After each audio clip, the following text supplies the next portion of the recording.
Billy enters the club and orders a scotch. He downs it and tells the bartender to keep them coming. Looking across the room, he spots Sally and walks over to sit with her. She asks, "How was the wedding?" Billy tells her that everyone was gushing about Abby's beautiful wedding dress. Sally explains she didn't go because she didn't want to run into Adam. Billy says Adam wasn't there. Sally also wasn't up for watching people explain vows. She sees that Billy is not okay. Billy says his mother is not all in when it comes to supporting her son. Billy explains that Jill gave him an ultimatum a few weeks ago. She was looking over his shoulder, expecting him to fail.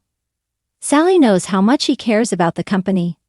Billy says his mother wanted him to fire Phyllis, which is ironic because she's the only one who believed in him. She wanted him to bring Lily back, and he did it, but it wasn't enough. Sally wonders if he could change her mind. Billy says she's sold the company to Victor. He's so damn angry at his mother's betrayal that he's done with her. He lost Chelsea because of Adam, and the company he loves because of Victor, that he won't let the Newmans see him feeling sorry for himself. He's going to pay for what he did to me. At the ranch house, Kyle tells Diane what she's saying makes no sense. She repeats that she's taken control of Glissade and is firing him. Kyle isn't buying it. Diane tells her son he made another bad decision. Victor sunk his claws into him to hurt Jack. Kyle says she's the one who hurt his dad. She says he's right, and I used Victor to do it. Jack joins the fray as Kyle sees that his mother has really outdone herself. She's right that he made a mistake by trusting the wrong people. He will never trust her again.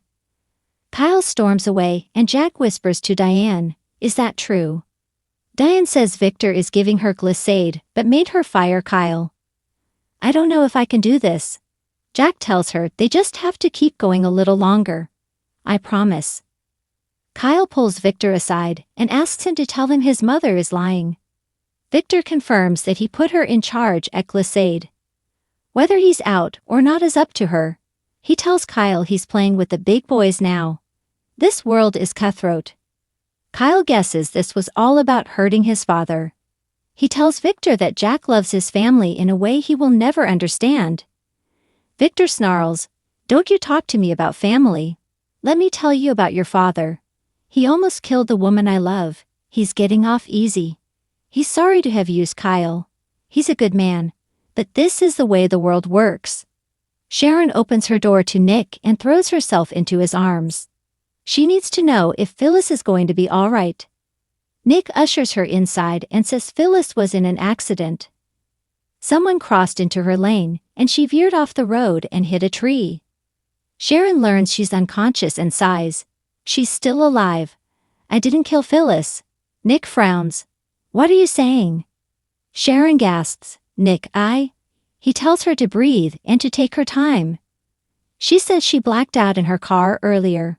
When she came to, she was on the side of the road.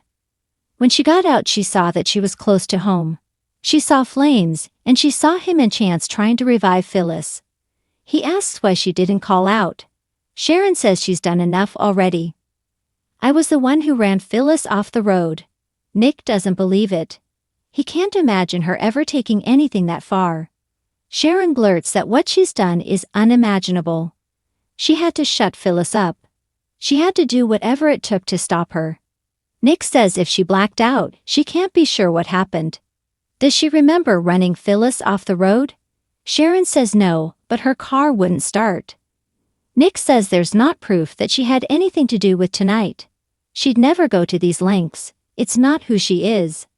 No one believes Phyllis' accusations. It's crazy. Sharon shakes her head and says it's the truth. "I killed Heather.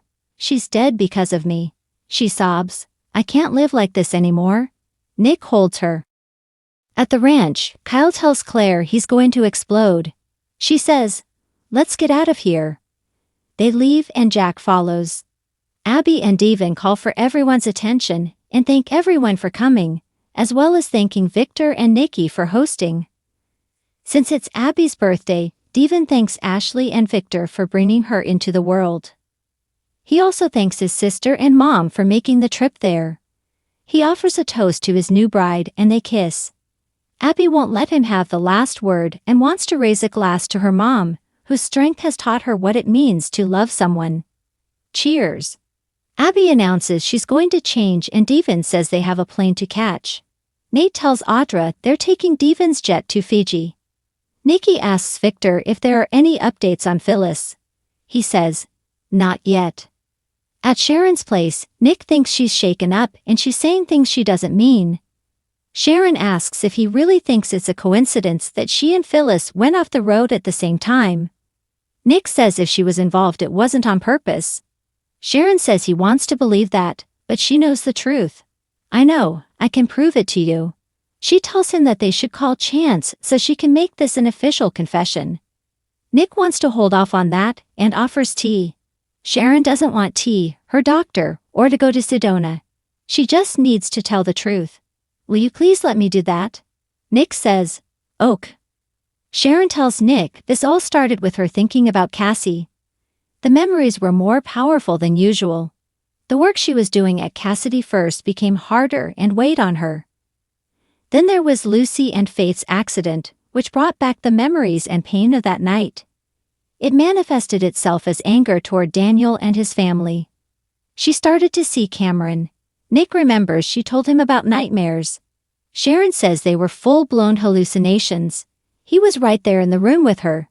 She could smell him and feel his breath. He was always wearing the bloody shirt from the night she stabbed him. She saw Cassie too, who was like an angel from heaven. But she stopped coming and she was left with Cameron whispering in her ear, telling her to avenge their daughter's death. Sharon says she used Cameron to twist herself into believing if she heard another person in Cassie's name, it would make things better. "That's when I came up with a plan to kill Daniel." At the ranch, Nate approaches Lily and says her brother's happy, but her not so much. "What's up?" Devon joins them and Nate tells him he's got winters covered while he hits the beach. Devon asks Lily if she's okay. She says she's fine and urges her brother to focus on his bride. They hug. At the club, Billy continues to talk to Sally about his mother turning his back on him. He says she loves that company. Sally asks if Jill gave him a reason. Billy says it was about his incompetence and her health. He wouldn't be surprised if Victor threatened to go public with her heart condition. Sally's sorry she's sick. Billy says she doesn't want anyone to know. Sally thinks it's clear he still loves her. That's why what she did hurts so much. At Sharon's place, she tells Nick she was prepared to commit premeditated murder and kill another human being. She planned it all out so she wouldn't get caught. She took poison to Daniel's apartment, broke in and put it in his whiskey bottle. Nick asks if the bottle is still there. Sharon says she poured it out. She couldn't go through with it. She covered her tracks and then Heather came home. She knew she was there to cause trouble. "Why didn't she just let me go?" She tried to push past her, but they struggled and Heather fell. She blacked out and when she woke up she was in Daniel's apartment, and Heather was on the floor in a puddle of blood. She should have called someone. But instead she listened to Cameron, who had her wrap the body in a sheet, drag her to her car, and dump her body in the river. She used her phone to text her family. Sharon cries that she wishes she'd gone to Sedona. She prayed the body would never be found. When it was, she freaked out. Cameron was always there reminding her of everything she had to lose. They agreed someone else had to take the fall. That's when she came up with a plan to frame Daniel. "I couldn't bring myself to kill him to get justice for Cassie, but I could still make him pay." She describes planting the towels and phone and creating the unsent text to Paul. Phyllis was right. It was all her. Everything she said was true. Kyle and Claire arrive at the Abbott house. She notes he didn't say anything in the car. "Do you not want to talk about it?" Kyle wants to check on Harrison and asks Claire to pour them a drink. She's doing so when Jack comes in with Diane. Claire is puzzled when Diane helps Jack remove his coat. "What's going on?" Kyle comes downstairs and asks, "What the hell is she doing here?" At the ranch, Nikki tells Victor that was a very nice wedding. There's been no word from Nick, but they're sure Phyllis is tough and will survive. Nikki thanks her husband for the house and her new position at Chancellor as CEO. Happy wife, happy life. They embrace. At the club, Billy tells Sally that Victor needs to be held accountable for once. He needs to be taken down a few pegs. Sally suggests they get him some food. Billy's not hungry, he wants another drink. Sally doesn't think that's a good idea. He'll regret it in the morning, trust me. Billy does trust her. She's a good soul. He thinks maybe it's not so bad she lost touch with her parents at a young age. At some point they let you down. At the Abbott mansion, Jack asks Claire to give him and Diane a moment alone with their son. Kyle stops Claire from leaving the room and rants about what his mother did. Jack tells him to listen to them. Kyle's not interested in finding out what they're up to. Diane tells him to stop. It was all an act. Your father and I aren't really at war with each other. We did it to save you, Kyle.